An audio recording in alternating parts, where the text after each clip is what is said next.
Hey everybody, thanks for joining us for the third of our ongoing advocacy update series. Hoping we have some folks who have been here for the first two and are here for the third one. We'll have to start handing out trophies after a year. But so we just got through the August recess in Congress. All of Congress, the House and the Senate, were both out for just about all of August.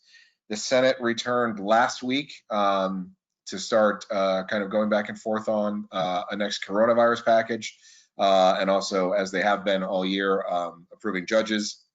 That's been most of what they've been doing all year. The House is back this week, and so work will resume on a coronavirus bill, and we'll talk a little bit more about that later in the webinar. If I can figure out how to advance my slides. So let's talk about some key legislation. Again, we'll talk about the coronavirus package in a larger fashion in a minute. But as you know from last month's webinar, the Paycheck Protection Program has closed. However, we get a lot of questions here at AOPA about loan forgiveness. People saying, well, if I didn't use every single penny of this for payroll, or if I used it for equipment, how do all these things shake out? So the Treasury Department finally released some guidance on that, and I will, when we post this webinar, I will make sure that there's a link for the exact guidance that the Treasury Department has put out. But essentially, what you see here on your screen is the very high-level look at the loan forgiveness parameters of the Paycheck Protection Program. As we expected, these are very forgiving.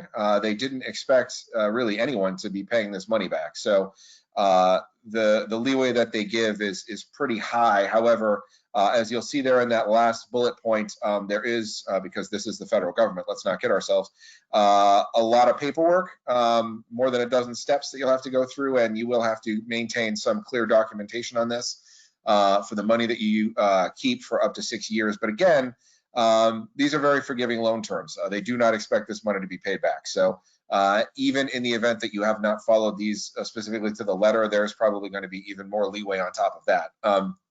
And another question we get a lot, because this was in the SBA's guidance originally, was these loans are for people who are treating folks who who either were tested positive for COVID or may have had COVID. Obviously, there's no way for you to know that. There's no way for Treasury to know that.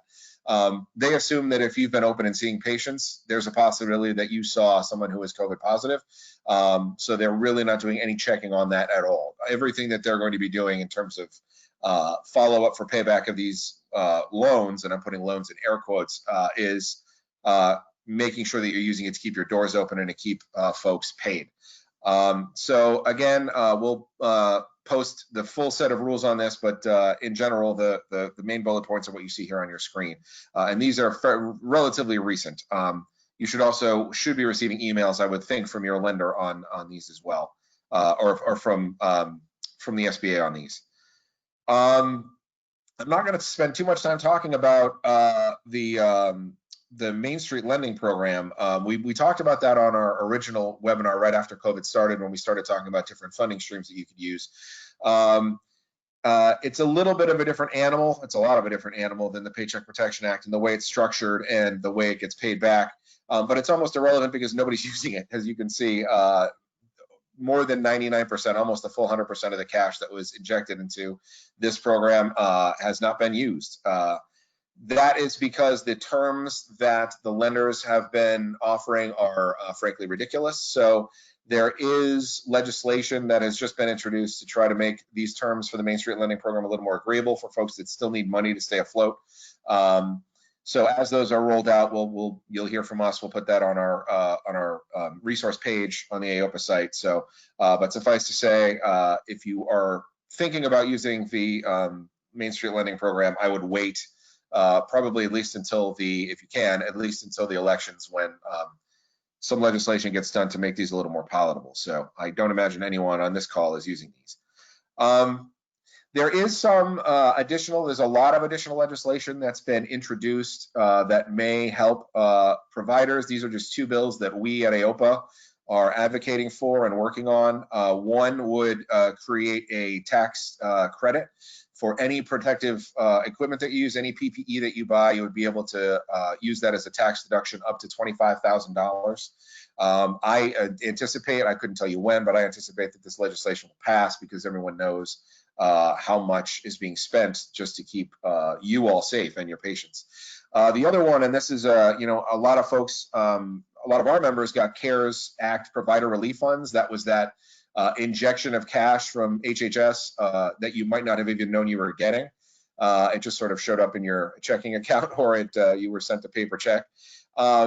The question I get asked the most often in terms of those are, well, one is, do I have to pay it back? And the answer, again, by and large, is no.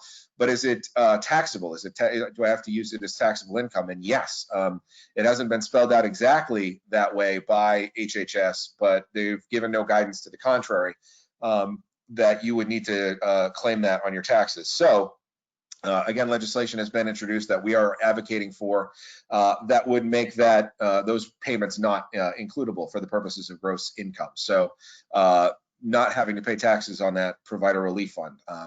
And again, all of that has been, all of that provider relief fund has been sent out. There were 2 tranches. The initial tranche, when most people didn't have to do anything to get, it just sort of showed up if you were basically if you saw a Medicare patient of any kind.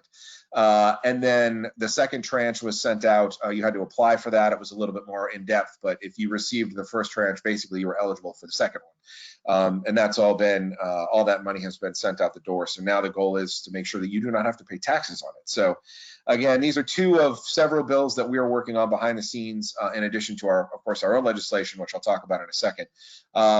But just trying to make sure that as you all keep your doors open and see patients, that the burden of doing that in a pandemic is not anymore, you're not taking more of a financial hit than you should have to. So we will keep you posted on these 2 pieces of legislation as the year moves on. And I'm going to kind of give an overview of where we're going to go in terms of what Congress is going to do in a minute. Our bill, of course, you've seen this. This is the 3rd time in a row, and we'll definitely talk about this bill in every webinar that we do. But the Patient-Centered Care Act was about a month ago, came out in the Senate, or 2 months ago. We don't have a lot of updates on the bill, frankly, because Congress was out all of August. So not a whole lot of movement on it, but I can tell you where we're going to go with it in a little bit. And again, all stuff that you guys know. The goal of this, the primary goal of this, to statutorily distinguish O&P from DME, restore the congressional meaning of off the shelf, meaning you can actually self-adjust it. You don't need anyone else, whether it be a caregiver or a supplier, to adjust it for you. Prohibit the drop shipment of orthoses and prostheses. Make sure that the folks who are getting the orthoses need them and know how to use them.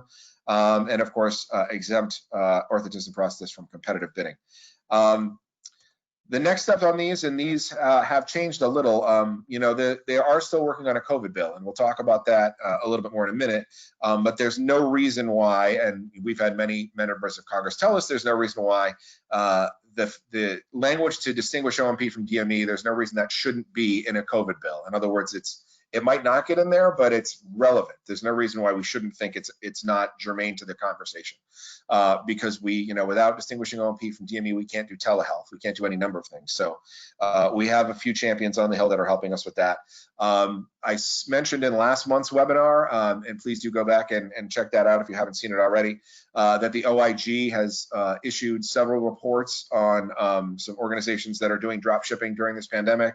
I'll emphasize, as I did last month, that there have been no arrests, no accusations of wrongdoing, but there are companies that are for sure sending out orthoses under the same questionable guidelines that the DOJ busted so many folks under Operation Brace Yourself last year. So again, no additional arrests, but the OIG is putting out reporting saying this practice is ongoing.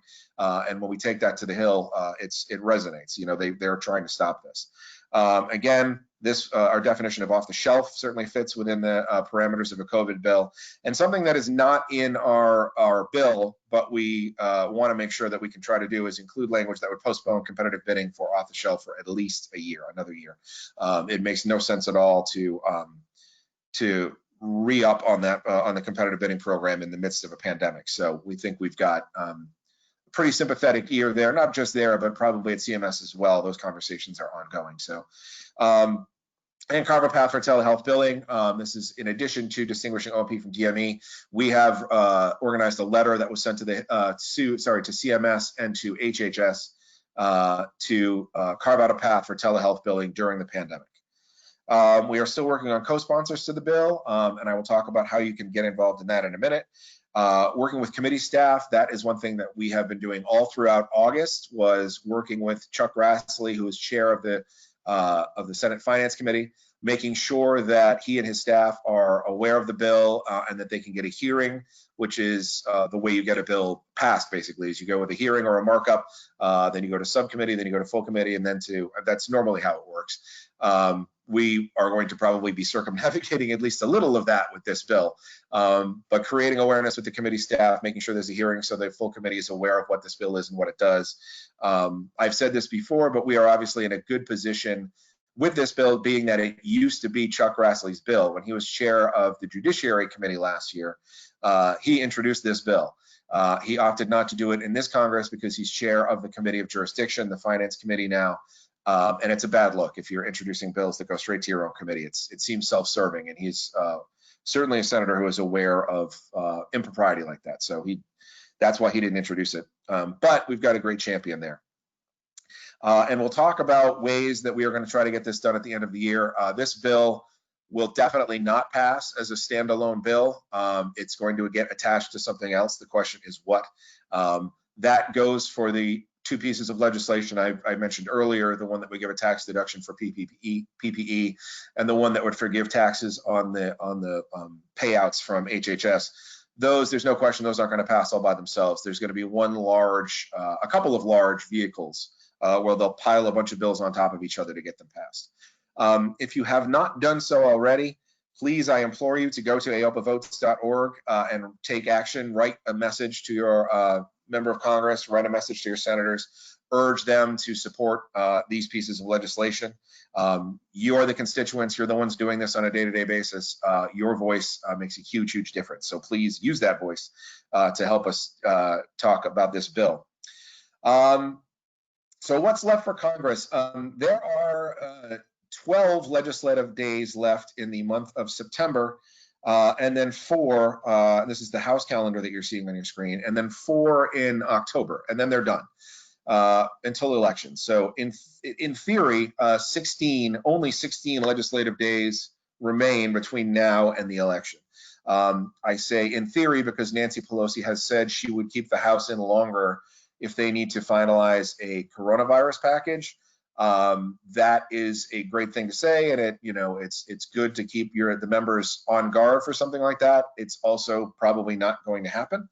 If you follow DC politics, right around Christmas time, you hear both the leaders in the House and the Senate saying, well, we're going to keep people right through till Christmas. We're going to keep doing it. We're going to do the people's work. We're going to keep on going. And it never really happens.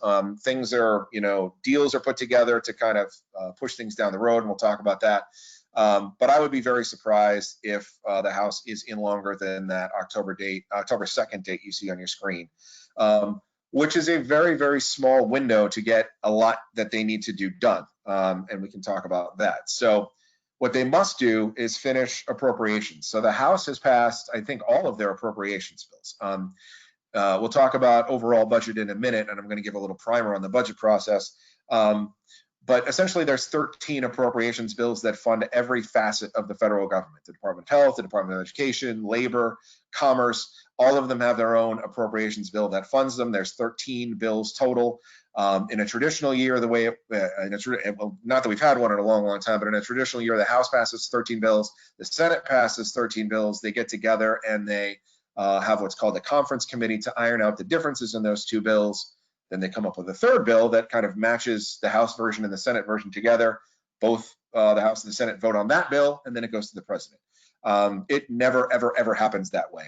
There's just too much congressional gridlock, and they spend a lot of time doing other things. So it's not done that way anymore, and it hasn't for quite some time. And it's not being done this year. The House has passed all 13 of theirs. The Senate has passed 0 of theirs. I don't even think they've had hearings on a lot of these.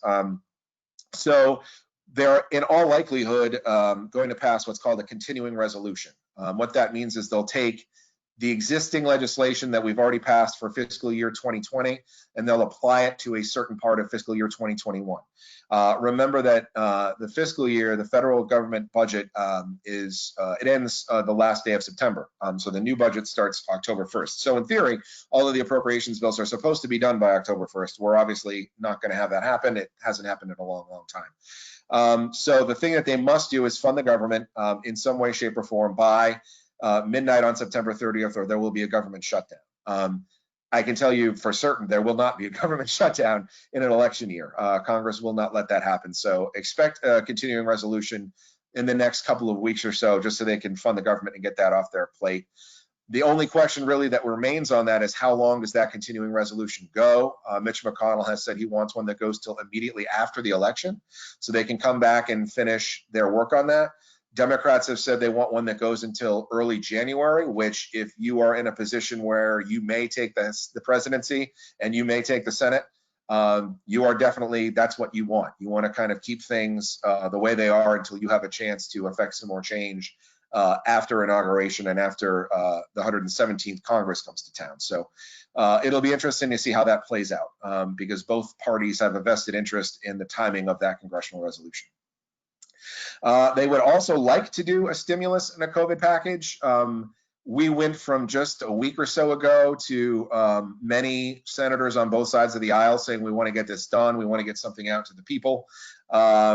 Whereas literally just this week, just yesterday, both sides are now kind of saying, I don't expect anything to get done before the election. So something that I would have bet a lot of money on happening before they even adjourned in August, which is to say a stimulus package, it looks like it might not happen at all now, which is kind of fascinating.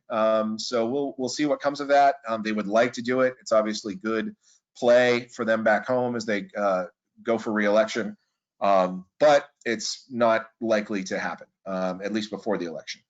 And then you've got, we're going to talk about more about what healthcare extenders are, but you've got certain healthcare benefits under Medicare and Medicaid that expire on September 30th. They'll push those forward as well, much like you can do a continuing resolution for congressional funding.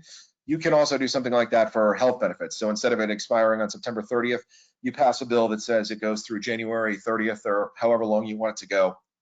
And frankly, most, let's look at we can look at a list of them right here, as a matter of fact. So extenders, as you can see on your screen, these are smaller programs usually run through HHS or specifically CMS that provide money to certain funds and programs to, these are all authorized programs. These were passed by Congress, but they have to be funded year after year. And if the funding runs out or if the authorization for these run out, you need to pass a bill that extends them. So in shorthand in DC, they put together one huge package of legislation with all of these programs in it, and they call it an extenders package. That's the shorthand for a must-pass bill at the end of the year that just keeps these programs up and running rather than completely reauthorizing them. And there are dozens, if not hundreds, of these programs that get re-upped and extended every single year.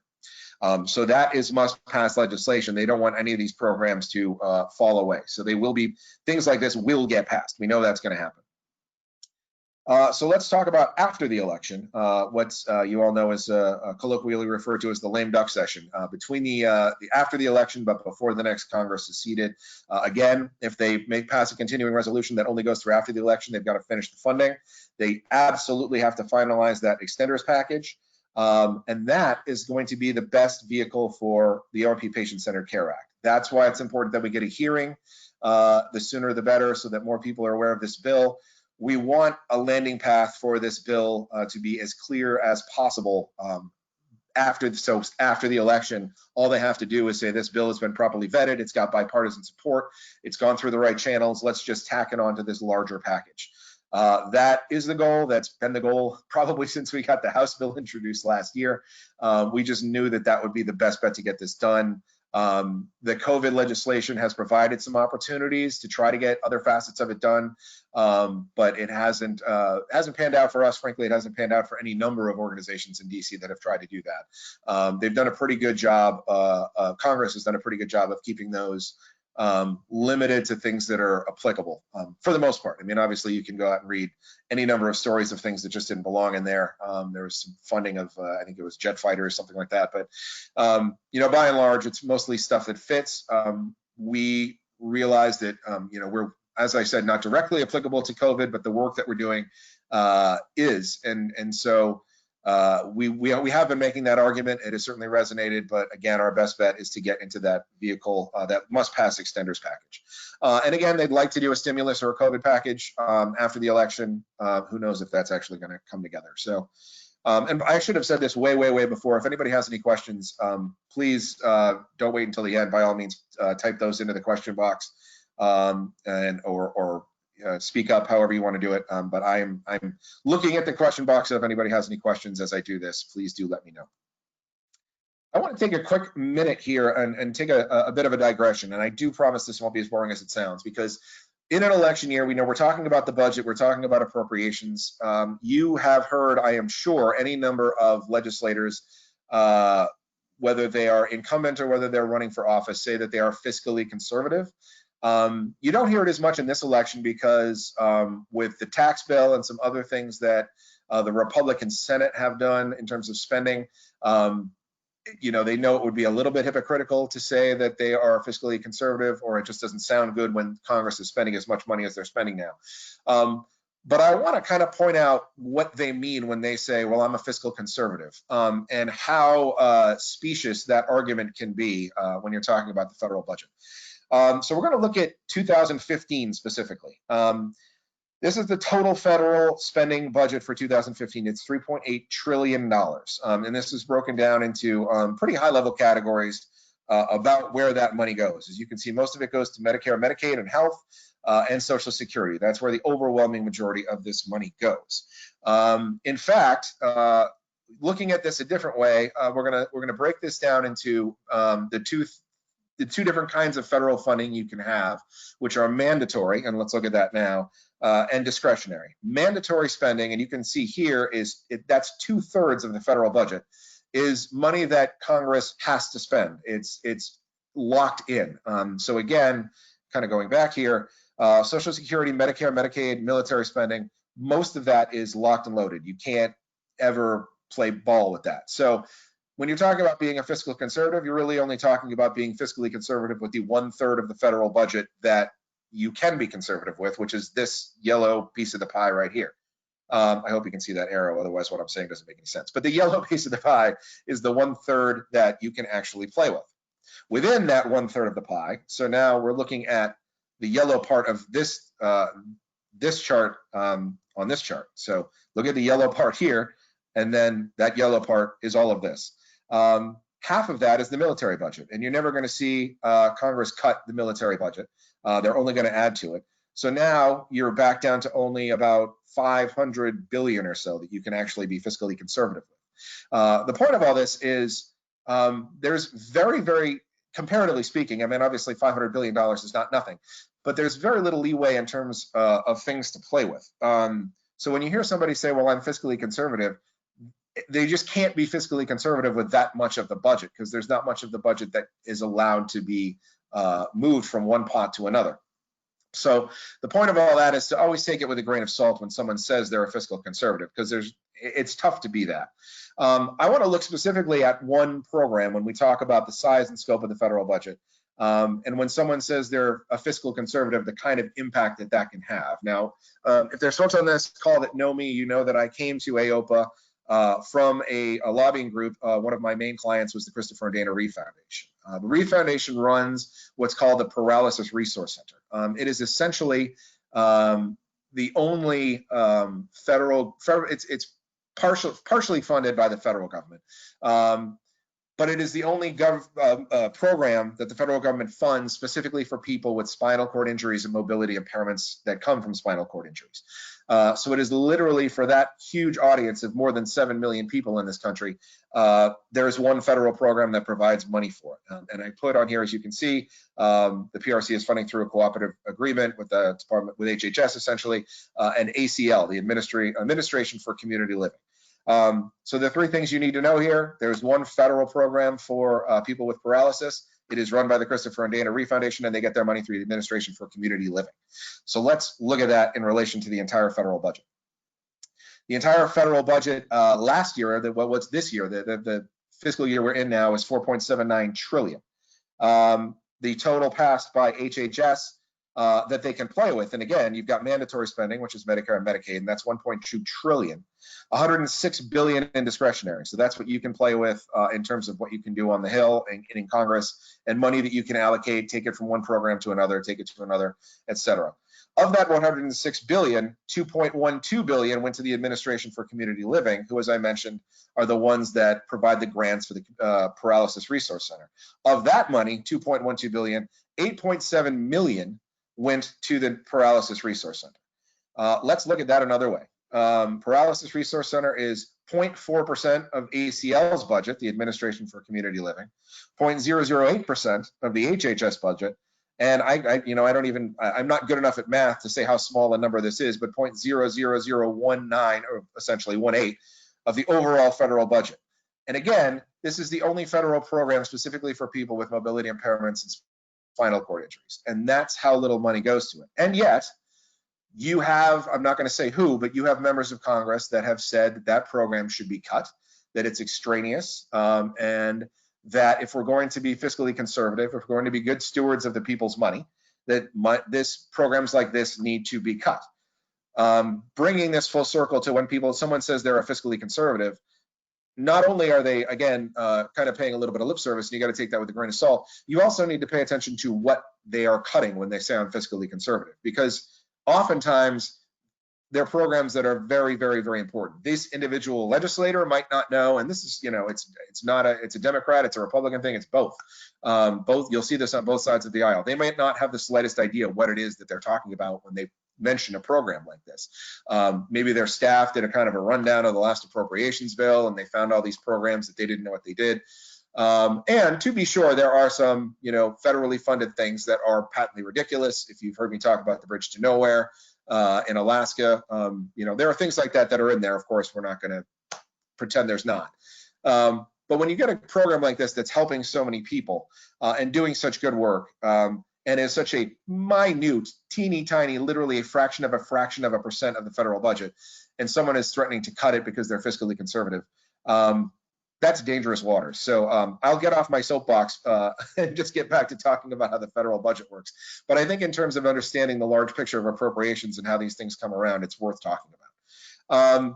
That is all of the main material I had. So I'll pause again and see if there's anybody who has any questions. I don't see any in the question box.